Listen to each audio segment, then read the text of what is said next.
এই যে welcome dance করছে, বরকে ওয়েলকাম করতেছে। আমি আমার জীবনের সবথেকে চঞ্চল, সবথেকে বাচ্চা এবং সবথেকে সুইট ব্রাইডকে সাজাতে চলে গিয়েছিলাম 17 নভেম্বর বক্সিরহাটে।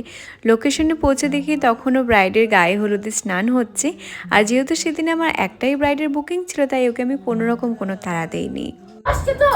হ্যাঁ ভালো আছি, আসো তুমি আসো। ক্লাস দেখা হলো। ইয়েস, একদম ভিজে গেছে। একটু বাচ্চা। আচ্ছা আসছি। হ্যাঁ যাও, আমি ফ্রেশে আসছি। তাড়াতাড়ি এসো, হ্যাঁ দেরি করো না। আমাদের খুব একটা বেশিক্ষণ বসতে হয়নি, খুব তাড়াতাড়ি চলে এসেছে। শাড়ি পরিয়ে এখন মেকআপ করাতে বসালাম।